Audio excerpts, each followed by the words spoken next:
La Sociedad Interamericana de Prensa alertó de un deterioro en la libertad de prensa en Perú tras visitar esta semana el país. La delegación recogió testimonios, mantuvo reuniones con periodistas y autoridades nacionales. Un encuentro que no prosperó fue con la presidenta Dina Boluarte, quien no recibió a los integrantes de esta comisión a pesar de su insistencia. La visita eleva la preocupación de la CIP luego de su último informe en el que Perú descendió 4 puestos en el ranking, ingresando además en la calificación de alta restricción a las libertades de expresión y de prensa. Está con nosotros uno de los protagonistas, Carlos Jornet, presidente de la Comisión de Libertad de Prensa de la Sociedad Interamericana de Prensa, quien encabezó justamente esta visita a Perú. Bienvenido a NTN 24. Muy bien, ¿y ustedes? ¿Por qué no lo recibió la presidenta?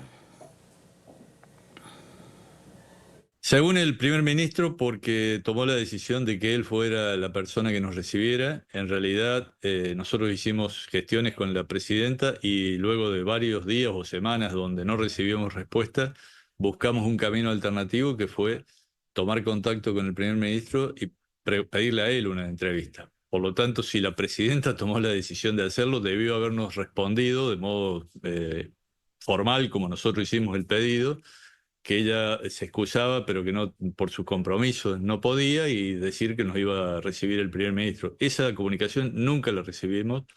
Nos dijo eso el primer ministro en el momento en que nosotros le reclamamos por la falta de respuesta de la presidenta. A ver, por supuesto, los presidentes tienen una agenda complicada, es una agenda compleja, con muchas problemáticas que están atendiendo, pero en todo caso, esto sí refleja la importancia que le dan o no a ciertos asuntos, la prioridad que le dan o no a ciertas problemáticas. Esto nos llevaría a pensar que quizá la situación de la prensa no está recibiendo la atención que merece por parte del gobierno peruano. ¿Qué creen ustedes? Se minimiza la situación, se plantea que esto, que no es una cuestión sistemática, que son solo casos individuales. Cuando uno le plantea el tema de los grupos de choque, dice, bueno, sí, existen, pero no toman conciencia de que ante eso hay que tomar medidas, y que si hay un periodista asesinado en el norte del país y hay crimen organizado actuando en vastas regiones del Perú, es hora de empezar con una acción concreta para evitar eso y para transmitir a los periodistas y a los medios de comunicación de esas regiones un clima de tranquilidad para trabajar, porque si no, le hicimos saber eso también. Vastas regiones del Perú van a terminar en desiertos informativos sin ninguna voz que investigue, ninguna voz que informe. Seguramente lo que están buscando muchos dirigentes políticos de la región, ¿no? Es decir, que se silencie a las voces que puedan ser incómodas, y que solamente queden encendidas aquellas voces que están más cerca del poder de turno. Ustedes tuvieron reuniones con las diferentes ramas del Estado, el Congreso. Bueno, la presidenta no lo recibió el primer ministro. ¿Todavía confían ustedes en las autoridades peruanas después de ver lo que pasó en su visita a Perú? Cuando uno mira lo que está ocurriendo, sobre todo con la prensa, y cuando uno escucha las promesas que hacen, las afirmaciones que hacen, y después ve lo que ocurre en la realidad, la verdad que uno comienza a dudar. Pero creo que hay todavía sectores que podrían poner algún freno. Dentro de la justicia, por ejemplo, vemos una actitud distinta. De hecho, la presidenta del órgano judicial tuvo una charla muy abierta con nosotros, muy comprensiva de lo que está pasando, y fruto de ello decidió firmar las declaraciones de Chapultepec y de Salta II, que trabajan las declaraciones, las libertades de prensa y de expresión, tanto en el ámbito tradicional, en el entorno de los medios tradicionales, como en el entorno digital, lo cual fue un gesto muy valorado en una semana como la que vivimos, donde escuchábamos permanentemente malas noticias, una actitud hasta de apatía ciudadana frente a lo que está ocurriendo, donde las redes sociales son realmente una cloaca, donde se puede decir de todo, y donde hay dirigentes políticos que no solo avalan eso, sino que terminan siendo los que los promueven. Poníamos ejemplos como el de México, por ejemplo, donde el gobierno anterior, el de Andrés Manuel López Obrador, en momentos donde había permanentes asesinatos de periodistas, seguía con su discurso hostil, confrontativo, Bueno, algo de eso está pasando en Perú, todavía no con los grados de violencia, pero teniendo en cuenta que existe un crimen organizado con manejo de tantos recursos, no sería extraño que de la violencia verbal se pase a la violencia física de una forma mucho más sistemática. Claro, peligroso, ya lo conversaremos, pero me interesa saber ustedes qué vieron en esa visita para concluir que la situación de la libertad de prensa en Perú se ha debilitado fuertemente. Bueno, llegamos con un diagnóstico previo que era ya preocupante, pero no solo lo comprobamos, sino que advertimos también que se va deteriorando aún más a medida que se profundiza la atomización política, el clima de confrontación social, el accionar de grupos de choque, tanto en forma física como a través de redes sociales, y también se acerca la posible fecha de elecciones, que sería en abril del año que viene. Hoy mismo, perdón, en estos días se acaba de aprobar un proyecto para reforzar las penas en casos de calumnias e injurias por difundir denuncias contra funcionarios públicos en caso de que éstas luego sean desestimadas. Justamente lo contrario de lo que estuvieron conversando con nosotros funcionarios y legisladores, el presidente del Congreso, por ejemplo, el primer ministro, de que se iba a trabajar para despenalizar ese tipo de acusaciones y que esas vayan por la vía civil. Pero se han agravado las penas en primera lectura, en realidad falta una segunda lectura y esperemos que reine la cordura y que no se avance en un proyecto definitivo, en una ley definitiva en ese sentido. La situación sin duda es preocupante y ustedes han visto de primera mano la polarización que hay en el Perú y además ese clima de confrontación que al igual que en otros países se siente, donde se intenta rivalizar con la prensa y bueno, hay un proyecto, una legislación de la que tuvimos oportunidad de hablar con usted, una legislación que busca tipificar como delito lo que se considera o lo que llamarían algunos como la injuria y la calumnia, y lo hemos visto también en otros países. La famosa ley Resorte en Venezuela, el caso de Rafael Correa en el Ecuador, cuando rivalizaba con los medios de comunicación y se utilizaba ese supuesto delito para silenciar y atemorizar a los periodistas. En el caso de Perú, esto ha venido quizá por esas investigaciones que día a día adelanta la prensa peruana y que pone la lupa sobre la corrupción al interior del gobierno, es decir, todos los escándalos de corrupción que hemos conocido, familiares involucrados en investigaciones, familiares de la presidenta, el caso de los famosos relojes Rolex de la mandataria, todo esto está atado, se trata quizá de una retaliación. Sí, sin duda.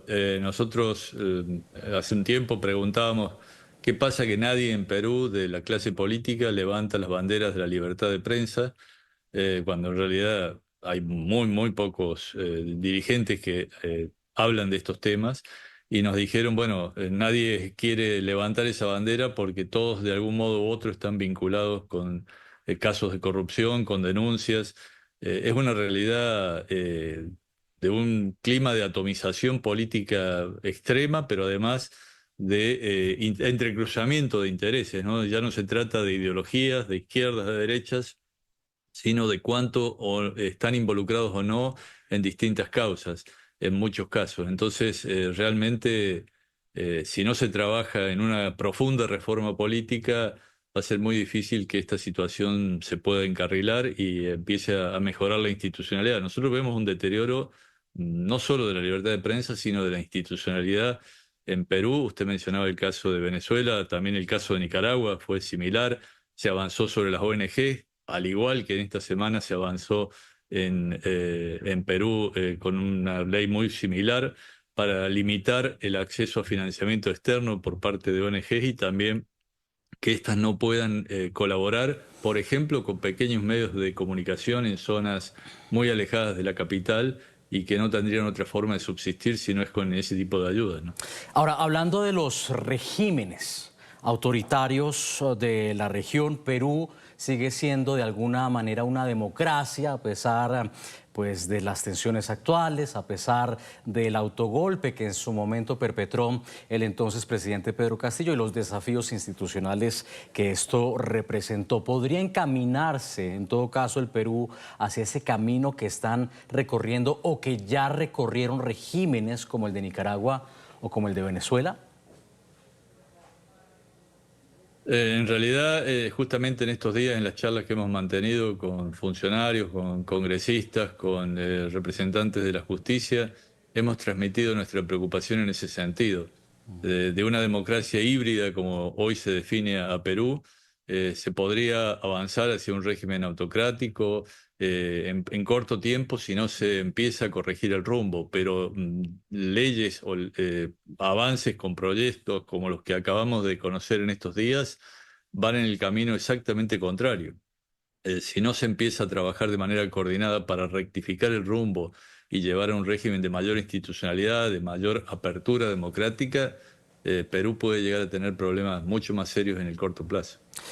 Bueno, usted me decía anteriormente que también hay un riesgo para la integridad física hoy por hoy para los periodistas en el Perú a raíz de estas tensiones. Ustedes se reunieron precisamente con los medios de comunicación, con el gremio. ¿Qué preocupaciones les plantearon a ustedes los periodistas, la prensa en general en el Perú? Bueno, los periodistas nos transmitieron lo que de algún modo ya conocíamos de las presiones, las agresiones, la persecución que están sufriendo, de cómo por ejemplo, se investigan sus comunicaciones sin haber sido notificados de que se ha liberado el secreto de estos llamados telefónicos, por ejemplo, donde se les hace seguimiento.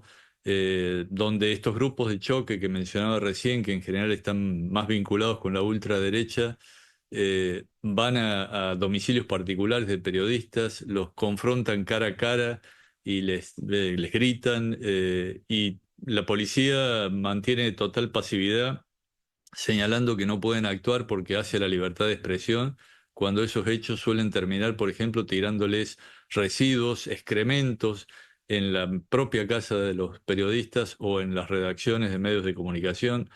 Y la clase política no hace nada, es como que disfruta con ello y de algún modo lo alienta, ¿no? Es decir, el alcalde de Lima, por ejemplo, utiliza las redes sociales y muchas veces coincide con estos grupos de choque en el modo en que se expresa y en el tipo de temáticas que aborda.